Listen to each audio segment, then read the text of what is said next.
master has hundreds of slaves, he has to be able to sleep well at night. His family has to be protected. So he has to have certain things in place mentally to make sure that these slaves won't rise up and rebel.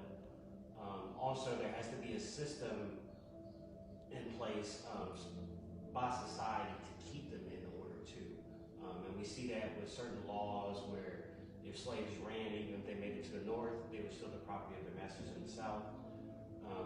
So it was a collective of different things that allowed slavery to work, and racism played a huge role in that. Without the idea of racism, without the indoctrination of racism, slavery would have never worked, because you need something to justify having this enslaved class.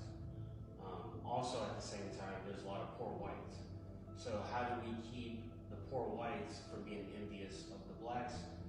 You say that, hey, yes, you're poor, they do have their jobs, but you're white, so you're above them. And so it breeds this hatred, whereas instead of the poor whites seeing the master as the problem, seeing the economy of slavery as the problem, they see the black slaves themselves as the problem. And they use that to fill their ego, to make them feel more important, and to fill their self-worth. So when I first set out to write the book, I had no idea how my views of racism were going to change. I believe in the beginning I thought that I myself was healed of racism.